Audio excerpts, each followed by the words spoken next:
98 empty chairs stared back at me on my wedding day. But the real betrayal wasn't their absence. It was the 47 frantic phone calls I received after, not to apologize, but because they needed me to save them from their own ruin. Hey, everyone, I'm Teagan. It takes a lot of courage to talk about the moments that break us, so thank you for being here. My wedding day was supposed to be the happiest day of my life. 200 white chairs were lined up perfectly under the ancient oak trees of a Charleston garden. On my husband Liam's side, every seat was filled with laughter and anticipation. On my side, 98 chairs sat empty, monuments to a betrayal so profound it almost shattered me. You see, while I was standing there, holding my breath, waiting to walk down the aisle, my entire family, my parents, my relatives, my best friend was across town, celebrating another event. A surprise party. A vow renewal for my parents, meticulously planned by my younger sister, Brooke. A brilliant, cruel masterpiece of manipulation designed for one purpose: to ensure that even on my wedding day, the spotlight would never, ever be on me. This wasn't just a scheduling conflict. This was the final move in a 30-year chess game where I was always the pawn. If you've ever felt invisible in your own life's biggest moments, just hit that like button so I know I'm not the only one who's been through this. It tells the world these stories of quiet strength need to be heard. To understand how a family could unanimously abandon a daughter on her wedding day, you have to understand Charleston, or at least my family's version of it.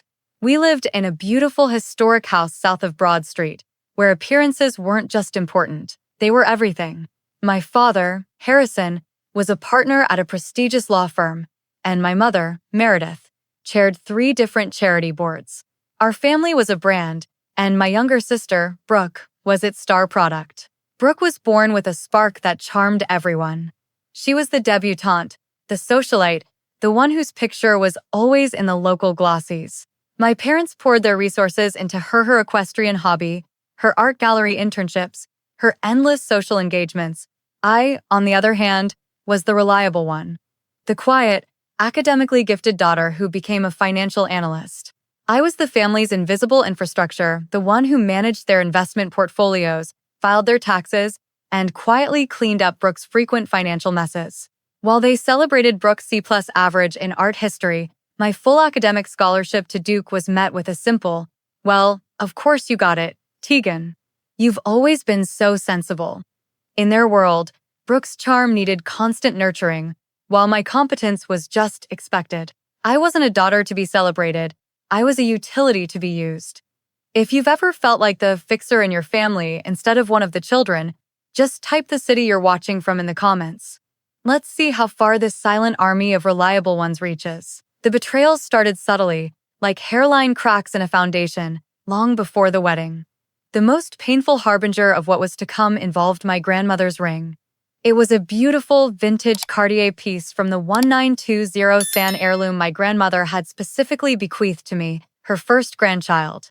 She told me stories about it my whole life, making me promise I'd wear it on my wedding day.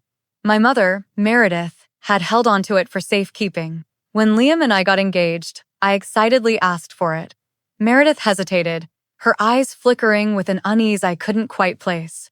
"Of course, darling," she'd said. "We'll get it cleaned for you." A month before the wedding, at a family dinner, Brooke made a grand gesture of showing off her upgraded engagement ring. My heart stopped. It was my grandmother's center stone, reset into a flashy, modern halo setting that was entirely Brooke's style. I stared at my mother, speechless. She just gave a tight little shrug. Brooke simply adored the diamond, Teagan, and her fiancé could afford a much more impressive setting. It just makes more of a statement this way, don't you think? You understand? You've always been the practical one. My grandmother's legacy, my one sentimental connection to her, had been dismantled and given to my sister because it made more of a statement. It wasn't just a ring anymore. It was a clear message. Even my heritage was subject to being reallocated to whomever my family deemed more worthy of the spotlight. The theft of my grandmother's diamond was just the opening act. The main event, the true masterstroke of sabotage, came 2 months before the wedding. We were at another one of my mother's perfectly curated Sunday brunches when Brooke clinked her champagne glass for attention. Her eyes were shining with what I now recognize as calculated, predatory glee. "I have the most wonderful surprise for Mom and Dad," she announced. "For their 35th anniversary, I've decided to throw them a surprise vow renewal ceremony. A huge, beautiful celebration to honor the amazing marriage that created our family." My parents, of course, teared up. My mother, Meredith, was ecstatic. "Oh, Brooke, that's the most thoughtful thing anyone has ever done," she exclaimed. I smiled, a knot of dread already tightening in my stomach. I knew my sister. Her grand gestures were never truly about anyone but herself. And, Brooke continued, her gaze finally landing on me. "I found the most perfect date. It was a last-minute cancellation at the historic Fenwick Hall, and I just had to grab it. October 18th. My wedding date." She said my exact wedding date. The air went out of the room. I could feel Liam's hand grip mine under the table. She had weaponized our parents' anniversary, transforming it into an event that no one could decline without looking monstrous. She hadn't just created a scheduling conflict. She had orchestrated a loyalty test, framing it as an act of selfless love. I was trapped. To object would be to declare that my wedding was more important than my parents' 35 years of marriage. If this story is hitting you hard, don't forget to hit that like button. It tells the algorithm that these kinds of family revenge stories matter, and it tells me that I'm not just screaming into the void. While Brooke was busy orchestrating the grandest of betrayals, a smaller, more intimate one was unfolding. My best friend, Jenemy, maid of honor, started to drift away. She was my person, the one who had weathered every family storm with me for 15 years. Suddenly, our weekly coffee dates were canceled due to work emergencies. She missed my dress fitting, claiming she had a migraine. Her texts became brief and sporadic. I tried to convince myself she was just busy, but a cold dread was settling in my stomach. The truth came out during a tense phone call just 2 weeks before the wedding. "Jenna, what's going on?" I asked, my voice pleading. "I feel like I'm losing you." There was a long pause, filled with the static of her guilt. "I'm so sorry, Teagan," she finally said. "Things have just been crazy." Brooke offered me a job. The pieces clicked into place with sickening clarity. Brooke was launching her own PR firm, a venture funded, of course, by my parents. She offered me the senior marketing manager position. Jenna continued, her voice a mix of apology and excitement. "It's a huge opportunity.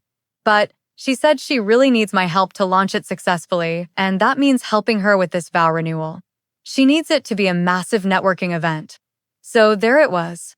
My sister had not only stolen my wedding day, she had bought my best friend's loyalty with a job title.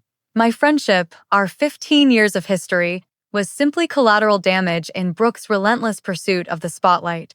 Jenna had made her choice, trading her role as my maid of honor for a corner office. The morning of the wedding felt like a surreal out-of-body experience. The Charleston sun was bright and cheerful, a cruel contrast to the hollowness I felt inside. In the bridal suite, the silence was deafening. There was no maid of honor fluffing my dress, no mother dabbing her eyes with a tissue. There was just me, the makeup artist, and a terrible, pitying quiet. I was a bride without a tribe. The walk to the ceremony venue felt like a walk to my own execution. But as I stood trembling behind the large oak doors, a hand gently touched my arm. It was Susan, Liam's mother. She wasn't wearing the simple corsage of a groom's mom. She was wearing the full, beautiful wrist corsage of the mother of the bride. "No daughter of mine is walking down that aisle alone," she said, her voice firm but kind. Beside her stood Liam's father, his expression full of warmth.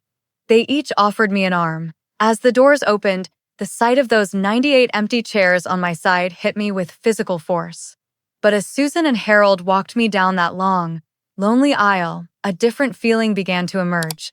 It wasn't the family I was born into that was supporting me, but the family I was choosing. Their quiet strength became my own. When they placed my hand in Liam's, he squeezed it, whispering, "I choose you. Only you." And in that moment, surrounded by the love of my new family, I felt the first glimmer of something I hadn't realized I'd lost. Hope. This wasn't an ending. It was a beginning, forged in fire and surrounded by the people who truly showed up. The reception was a strange mix of joy and heartache. Liam and his family were incredible, creating a bubble of warmth and celebration that almost made me forget the vast, empty spaces at the tables designated for my side. We danced, we laughed, and for a few hours, I allowed myself to just be a bride. But then, as the cake was being cut, my phone, tucked away in Liam's jacket, began to vibrate. And it didn't stop. I ignored it, determined not to let them invade this day any more than they already had. But as guests started to leave, I checked it out of a morbid curiosity. 37 missed calls from my mother, a dozen from my father, and a single, chilling text from Meredith that read, "Family emergency. Your father is devastated. You need to come home. Right now." There was no congratulations. No, you looked beautiful. Just a summons, a demand, cloaked in the drama they thrived on. Liam read the text over my shoulder, his jaw tightening. "Don't," he said, his voice low. "Don't you dare let them do this to you tonight." But years of conditioning are a hard thing to shake. What if something was actually wrong? What if this was the one time it wasn't a manipulation? The familiar guilt began to creep in, a toxic vine winding its way around the fragile joy of the evening. They had made their choice, and now, even from miles away, they were trying to force me to make another one. My new life with my husband, or their manufactured crisis. If you have ever been made to feel guilty for prioritizing your own peace or happiness, just type "boundary" in the comments.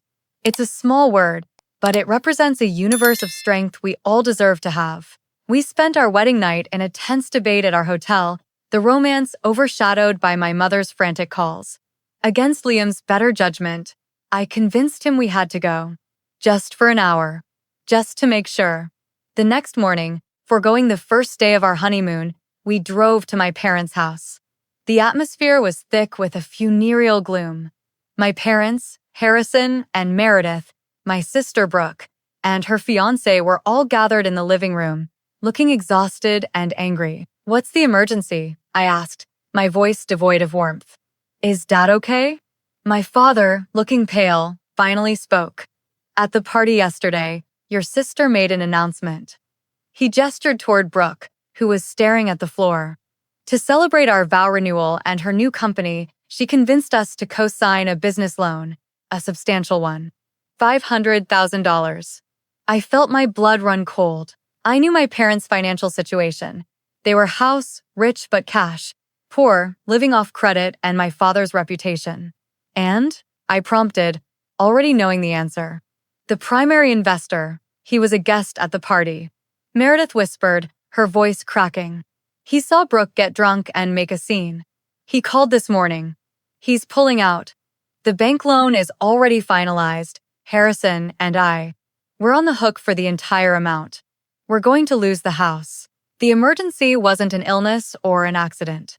It was the predictable, spectacular implosion of my sister's narcissism, and they were all standing in the rubble, finally facing the consequences they had spent a lifetime helping her avoid. I stood there, processing the sheer scale of their recklessness. A $500,000 loan, co-signed on a whim during a party, based on an investor who was spooked by a drunken toast. It was the most predictable crisis in our family's history. I looked at Brooke, who was now weeping softly into her hands, the picture of tragic victimhood.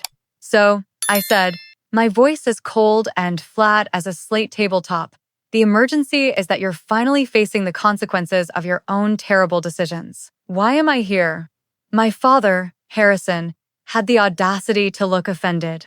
"Your family, Teagan. This affects all of us. Our name, our standing in the community." My mother cut him off, her approach more direct.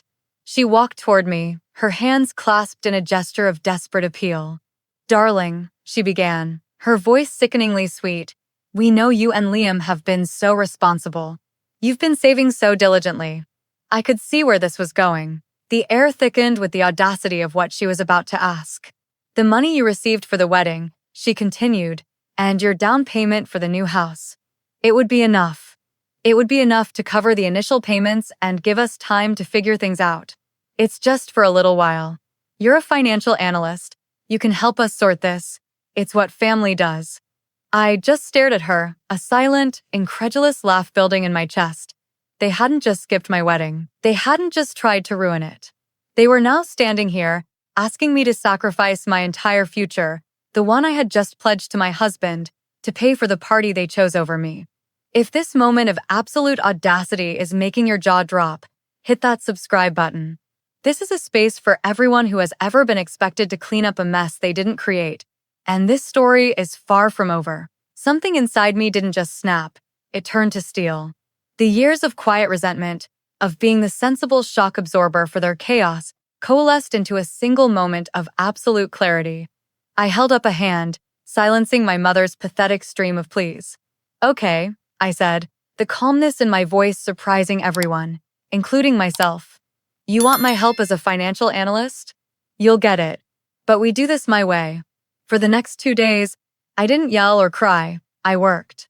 I turned their ornate dining room into a war room. I had them bring me every financial document they had. Bank statements, investment portfolios, credit card bills, tax returns from the last 10 years. Liam sat by my side, a silent, supportive presence, occasionally bringing me coffee and whispering, "Are you sure about this?" This wasn't just about family drama anymore. This had evolved into one of those family revenge stories you read about. Only my weapon of choice wasn't emotion. It was a spreadsheet. As I dug deeper, a sickening picture emerged. This $500,000 loan wasn't the cause of their financial ruin. It was just the final nail in the coffin. I uncovered years of catastrophic financial mismanagement, secret loans taken out to fund Brooke's lifestyle, my father's reckless stock market gambles, my mother's compulsive spending that put them hundreds of thousands of dollars in debt. They hadn't just been enabling Brooke's behavior. They had been bankrupting themselves to maintain the perfect Charleston facade. My revenge wouldn't be loud. It would be a quiet, professional, and utterly devastating audit of their entire lives. On the third day, I called a final meeting. I had them all sit around the grand dining table, the same one where they had dismissed my accomplishments for decades. I didn't present a rescue plan. I presented a postmortem report. With Liam sitting beside me, I calmly and methodically laid out the truth of their financial lives, using charts and projections like I would for any corporate client. I detailed the hidden debts, the liquidated retirement accounts, the sheer, breathtaking irresponsibility of it all. I showed them, in black and white, how they had prioritized Brooke's fleeting wants over their own future, and how my sensible nature had been exploited to keep the charade going. When I finished, there was a dead silence. My father looked gray. My mother was openly weeping. Brooke just looked, stunned, as if seeing the true cost of her lifestyle for the very first time. "So, there's your situation," I said, my voice even. "As for my money," I corrected, looking at Liam, "the answer is no. We will not be setting our future on fire to warn you from the consequences of your own choices." Then, I slid a single envelope across the table. "However," I said, "I am offering you a severance package." They stared at the envelope as if it were a snake. Inside, I explained, is a check for $10,000. It is not to be used for your debts. It is to be used to retain a certified financial planner and a family therapist. It is also contingent on you signing the document also in that envelope legal agreement, severing any and all financial ties and responsibilities between us, forever. This wasn't just a refusal to help, it was a formal, legally binding resignation from the role they had forced me into my entire life. They didn't sign it, at first. There were protests, accusations. My mother called me cruel, my father called me ungrateful. But I simply stood up, took Liam's hand, and walked out. The power dynamic had shifted forever. A week later, their lawyer sent the signed document to mine. They had taken the deal. We used our savings, as planned, for a down payment on a beautiful house in a quiet neighborhood far from the toxic grandeur of historic Charleston. I went no contact for 6 months, an act of self-preservation that was both painful and profoundly liberating. During that time, I learned the most important lesson of this entire ordeal. The ultimate revenge isn't loud or destructive.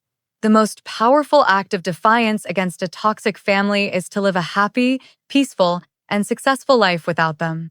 It's to build your own legacy on a foundation of respect and genuine love. My story became a testament that your value is not determined by the role your family assigns you. You are not the fixer, the scapegoat, or the afterthought. You are the architect of your own life. You have the right to fire anyone who undermines the construction of your peace, even if they share your blood. The family you build by choice, the one that shows up, that supports you, that respects your boundaries, that is the only inheritance that truly matters. If you have ever had to walk away to save yourself, know that you are part of a silent, powerful tribe. This space is for you. Subscribe and join others who understand that sometimes the bravest thing you can do is build your own family from the ground up.